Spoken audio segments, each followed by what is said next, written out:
All right. Isn't it interesting that as children, we used to fight sleep, but as we become older, we fight for sleep?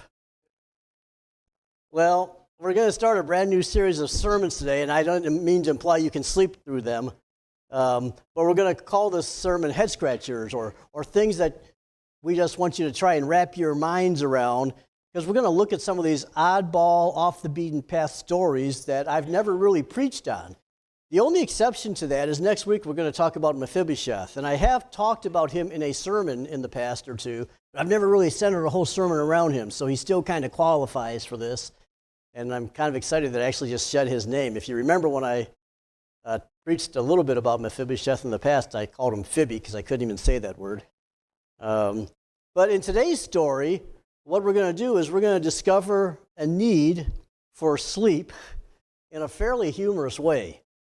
What I want to do over these next few weeks is to kind of just tone down a little bit. We've studied some fairly substantial and heavy topics for a few weeks and tried to really point out some deep truths of Scripture that are so important. Just for a few weeks, going to lighten it up a little bit and find some practical tips for real living from the Bible that I think we can learn from too. The first of them comes from Acts chapter 20. Now, just a little background on this text before we get into it. Paul, the Apostle Paul, is in the country of Greece. He had gone to Greece and established churches all throughout the country, and now he's back there for a second time encouraging the Christians and the churches there that he had already established.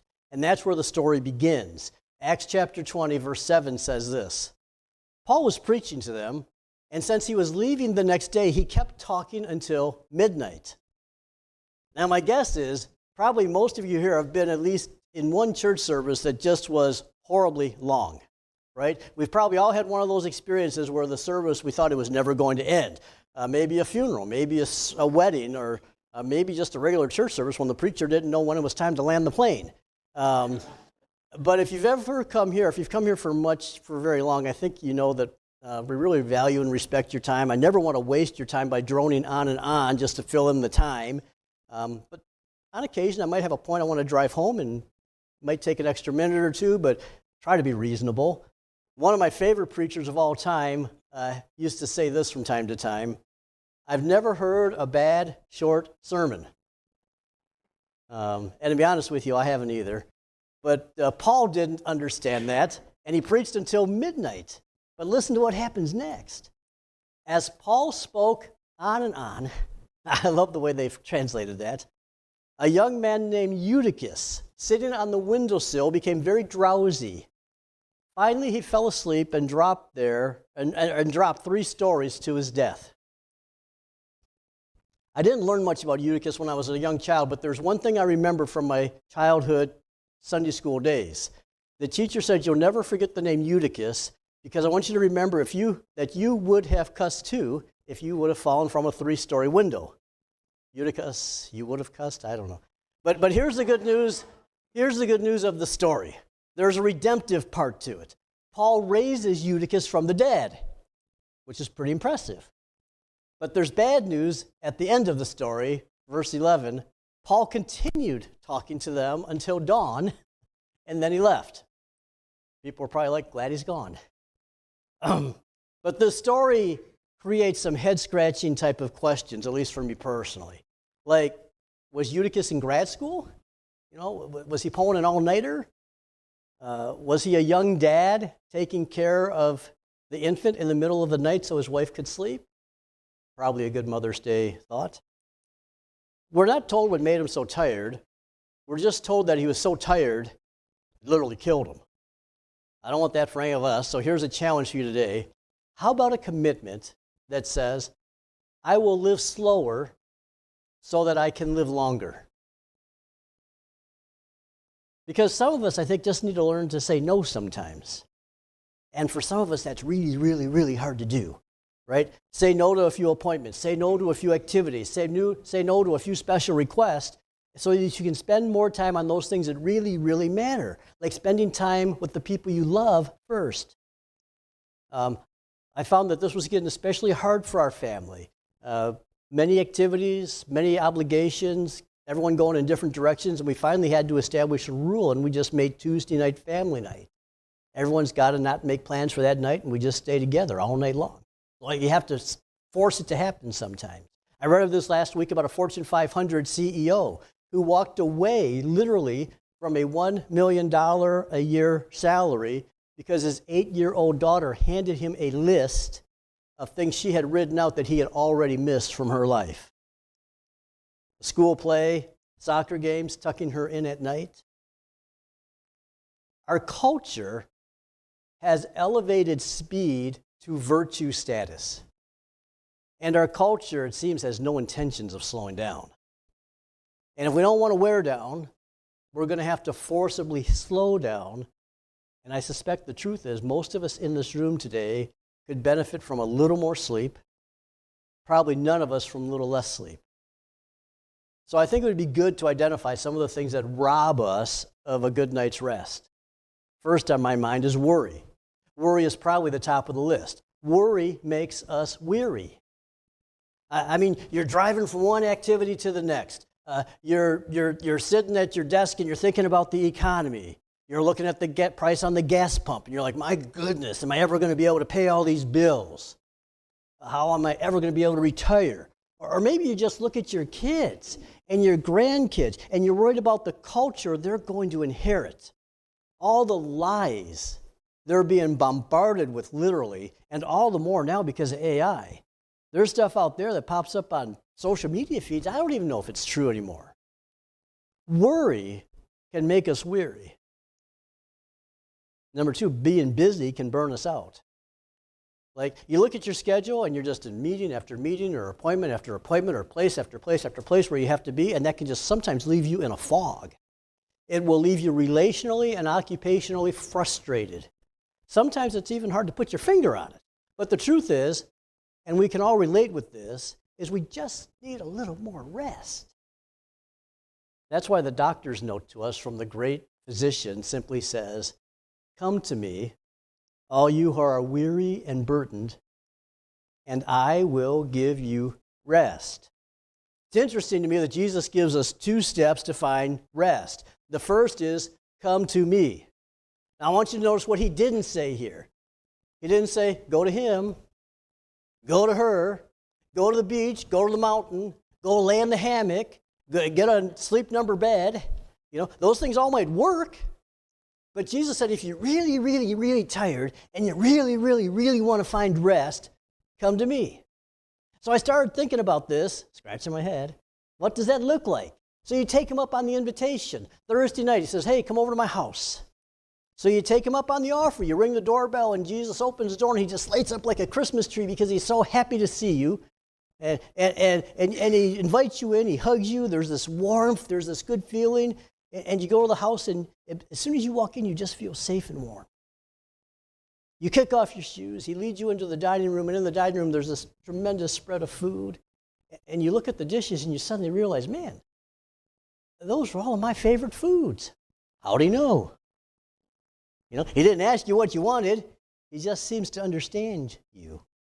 So you sit down, you put your feet under the table, and man, Jesus is just a natural conversationalist. You're having this great conversation. He's asking some really good questions. You're having a great time. There's some laughter. And then towards the end of the meal, he says, how are you doing? Like, really? How are you doing? And there's something in the look on his eyes that tells you he really wants to know. He's sincerely asking this question, and he's really interested in you. And you start to tell him. And you start to tell him things you've never told anybody. And by the end of it, there's this empathy that just hangs over the room. And he leans a little bit closer and he says, I'm going to take some of that from you. I'm going to lift it. I'm going to lighten it. And he suddenly removes your insecurity and he replaces it with confidence. Not cockiness, but this comfort in your own skin that you've never felt before, and you're feeling really good about yourself. There's this release. And then he removes your pain, and he replaces it with peace. And all of a sudden you have this perspective. You're no longer angry with your parents. You're no longer demanding of your ex-spouse. And then he moves in and he lifts the sadness and he replaces it with joy. And your eyes are opening. And all of a sudden you begin to see all the good things that are happening in your life. The bad things, they're just kind of moved off to the side. They're still there. But your eyes are focused now on something different. You're able to laugh, maybe for the first time in a long time. And suddenly you realize why he said, "Come to me." Suddenly you realize why he wanted you to spend some time with him. Of course, the meal ends and the time comes you have to go home. You leave his house and reality hits. You got things to do. Meeting in New York tomorrow. You fly off to New York and you head off to the big downtown. There's these gigantic office buildings there, and you're immediately greeted by the statue of Atlas, the Greek god. You know, he's got this great physique. He's cut. He's strong. But he's bent over because he's being punished. Like if you know your Greek mythology, he's got the weight of the world on his shoulders. And you kind of nod in affirmation because you're like, yeah, I kind of know what it's like to carry a little weight around.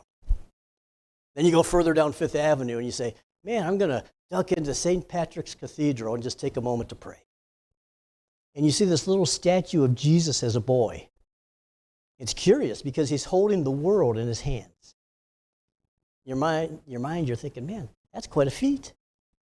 Quite a juxtaposition, actually. Either I hold the weight of the world on my shoulder and it leads to exhaustion, or I surrender it to Jesus because even as a child, he seems to make it look easy. So you leave the cathedral and you're thinking about this a little bit. You're like, I want to just dwell on this a little longer. So you head down to this 840 acres of space in the middle of Manhattan that they call Central Park. 40 million other people are going to visit that place this year. They'll spread their picnic baskets out, their blankets out. They'll have their picnic baskets. They'll be flying Frisbees. They'll be walking their dog. They'll be jogging. There's all kinds of activity going on there, but the number one activity going on in Central Park is inactivity. The designers of this park actually wanted it that way. Did you know there are 9,000 park benches in Central Park? They knew that if we don't slow down, we'll wear down. I always found it interesting that literally smack dab in the middle of the Bible is this book called the Psalms. And no matter what shape you are, when you're reading this book of Psalms, there's honesty in them. You just can't help but miss the honesty of David, who wrote the majority of them. There's vulnerability in them where he's just laying out his life bare before us. It doesn't matter how you feel when you come to the Psalms. What matters is how you leave. That's what the Father was concerned about. So right in the middle of the Psalms, King David says, He, God, makes me lie down in green pastures. It's an interesting statement. I've never thought about it to this last week. It doesn't say God invites me to lie down in green pastures. It doesn't say he suggests that I take a moment and lie down in the green pastures. It says he makes me because he knows that we all have this tendency to carry the weight of the world around on our shoulders, and he demands, and we've got all these demands and expectations of everyone else, our family, our friends, our work, our churches even. Kind of like that sheep that got loose in Australia. They named him Barack. I love that name. And he was roaming around, and bicyclists and hikers and hunters would see him in the woods. He got off the ranch, and he was on the lam for a while. No. He's out there running around, and eventually they captured him. And to the surprise, at the moment they captured him, this lamb was no longer able to walk. He wasn't able to see because he had 75 pounds of excess wool. So very gently, they tipped him over and they sheared him. And as soon as they were done, this little lamb was able to walk again and see again. What's fascinating is someone probably got a really nice Christmas sweater out of the deal, right? Sometimes good things come out of it. Or maybe you saw this video of this little girl trying to walk her dog. It's a simple task, but she can't seem to catch up. And so she's constantly chasing the leash. And if you watch this, you'll see every so often it's like her body doesn't work in a very coordinated way. She'll bend down, try to grab the leash, but her hands are a little slow. The dog doesn't seems to know and keeps moving and running off as if to trick her. What's really funny to me is that his mom that's there, obviously, she's watching, she's filming this and not offering to help one little bit. Happy Mother's Day.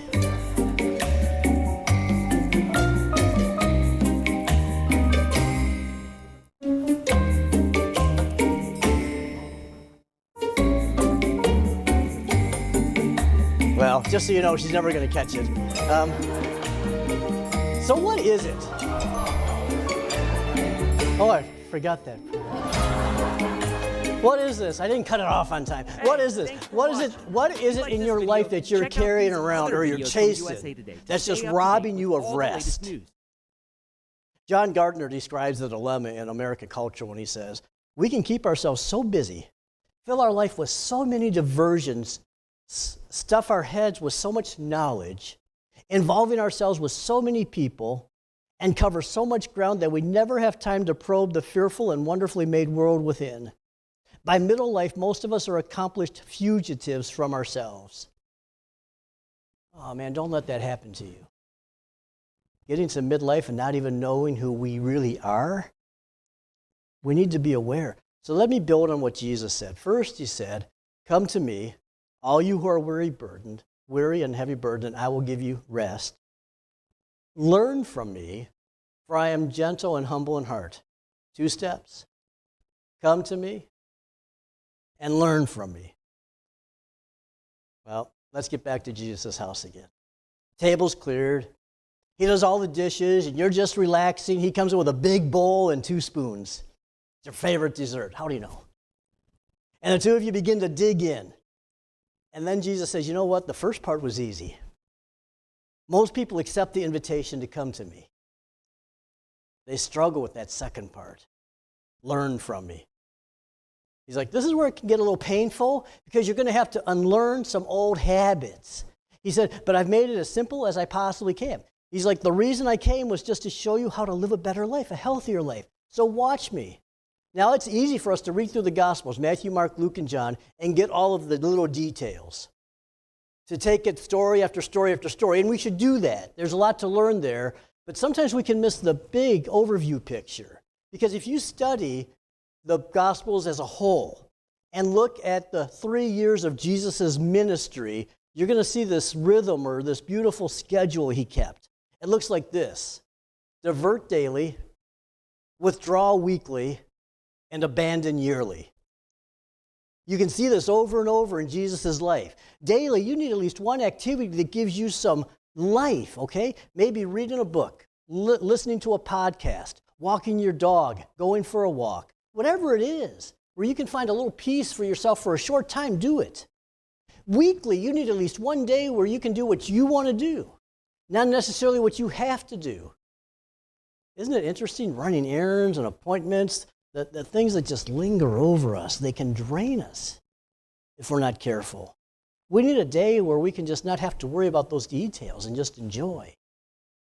And then you need to be able to abandon annually. At least 1 week where you can completely unplug your life, get out of town, don't answer emails. So you're diverting daily, you're withdrawing weekly, you're abandoning annually. I want to talk just for a moment physiologically why that's so important. Because we are fearfully and wonderfully made by our Creator. Every DNA chromosome in your body has a little protective protein or sheath around it called telomere. Anyone ever hear of telomere? A telomere acts like the end of your shoelace, literally. You know that little plastic end of your shoelace that holds the whole shoelace together? It's really tight, so you can easily weave that shoelace in and out of the eyelets on your shoes.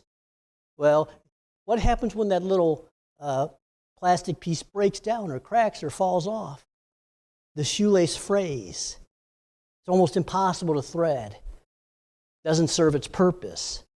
A telomere in your body acts the same way. When you don't get enough physical rest, the telomere begins to break down, which prevents the cells in your body from dividing, when the cells in your body don't divide, you begin to age prematurely, which eventually leads to us passing away prematurely. There was a fascinating article in the Boston Globe about it. There's a researcher by the name of Susan Coven. She said, in the past few years, I have observed an epidemic of sorts, patient after patient suffering from the same conditions. The symptoms of this condition include fatigue, irritability, insomnia, anxiety, headaches, heartburn, bowel disturbances, back pain, weight gain. There are no blood tests or x-ray diagnostics of this condition, and yet it's easy to recognize. The condition is excessive busyness. If we're not careful, if we're just not getting enough rest tonight, it literally takes away from our life.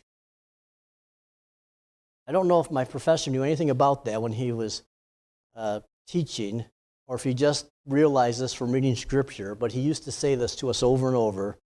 You cannot travel faster than the person you are following. Think about it. Jesus was the most joyful person to ever live because he did not chase what this world was offering him. So the challenge is to keep Jesus in front of us. If we stay behind him, we're going to be in good shape. We have this value system oriented around us about what really matters. We got to be careful it doesn't dissuade us. Jesus asked this important question, what do you benefit if you gain the whole world, get everything this world has to offer, but lose your soul? I can't tell you really how many families I've seen unravel because of arguments and impulsive behavior. How many businesses I've seen unravel because of greed and selfishness. Can't tell you how many churches I know of that have unraveled because of disagreements and things that didn't matter at all according to the Gospels of Christ. At some point, all of us who are followers of Jesus Christ need to ask ourselves, what do I gain if I win this argument? What do I gain if I get all this money and make my point? What if I lose my family? What if I lose my business? What if I lose my church? What ultimately do I gain if I give up everything that really matters? So last week I was reading an evaluation of our society, and I thought this was an interesting statement. The writer referred to American culture as a distraction factory. It's interesting terminology. It resonated with me. It made sense. As soon as I read it, I knew exactly what he was talking about. I see our culture just creating all these distractions at a dizzying rate. And sometimes, I get caught up in it. When I pay attention to these distractions, it makes me feel empty and tired. And so of all that, I have to ask myself, why is that? I have a friend who's really good with graphics and computer art, and I asked him to make this graphic that just pinpoints. These are just some of the companies that target me in one day. There are these algorithms. If you're on social media or Google or anything on a computer, these people are tracking you. And they're studying you. And then they're throwing all these things at you. And Google seems to know me well enough to know where I shop, what I like to buy. It knows me. It knows where there are companies I've never done business with, but they target me because they want to get me to do business with them. Everyone wants a little piece of me. And they want a little piece of you too. So they target us. They tell us they have something that we really need. And so there's this distraction factory out there. And if I'm not carefully guarding my heart, this can become a distraction warehouse where I store pile and pile of things and things and things and ideas and information that I don't need at all. King David said, he makes me lie down in green pastures. He leads me beside quiet or still waters. That same king said, from the rising of the sun to the place where it sets, the name of the Lord is to be praised.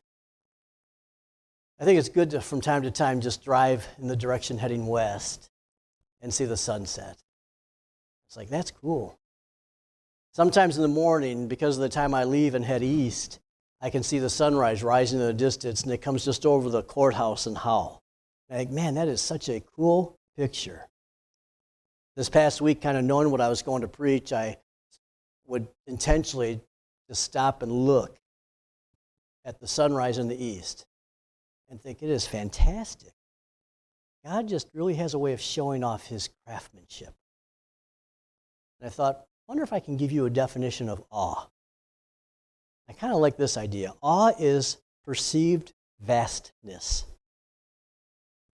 See, all too often I'm going inside through my phone or watching television, but if I could just go outside, you can see God show up every single day, every single morning, every single night. When's the last time you simply appreciated a sunrise or a sunset? Let me point your direction to the sky. Because when you watch the sun come up and go down, awe comes. And when that happens, fatigue begins to dissipate. I want to encourage you to take just a couple days, watch it come up, watch it go down. That doesn't work for you because of timing? Find a dark night and just go up and look into the vastness of the starry sky at night. And the vastness ought to be overwhelming to you. God overwhelms. He overjoys. He calms. He collects. Because he's big, we can be small. He's strong, and that allows us at times just to be weak. Heard about one other king. Not quite like King David, who had everything that a king would want. He was sitting on a throne one day, and he was doing calculations. He had conquered nation after nation after nation. He had this treasury full of gold and silver. He had more stuff, more wine, more of this world's goods than any man could ever imagine. He had it all, but he wasn't happy. The look on his face told his advisors that he wasn't happy. And one day a lead advisor to the king said, "King, we recognize you're sad. Why?" The king said, "I'm just not content. Can't put my finger on it. I'm not fulfilled." The advisors thought for a while, and they came up with a plan. They said, "I'll tell you what we'll do, king. We're going to search the kingdom for a man that's content. We'll take his shirt, and we'll bring it home to you. If you put on his shirt, maybe some of that contentment will transfer to you." King thought, "Good idea. Why not? Let's give it a try." And so the advisors left. They went out. For 2 weeks, they searched and they searched and they searched. And after a 2-week search, they finally found one guy. They felt this guy was content. And they came back with the report. They said to the king, "We found the man." The king's like, "You did?" And they're like, "Yes, sire, we did." And the king's like, "Where's the shirt?" They said, "Your Majesty, he didn't have one." We got to live slower. The only way to do that is to really come to Jesus. Not just come to him, but to learn from him. So we don't end up like the king who has everything he wants, but nothing that he needs. Well, back to Wayne Smith's statement, I've never heard a bad short sermon. Me either, so happy Mother's Day. Don't fall asleep on me. Enjoy this day.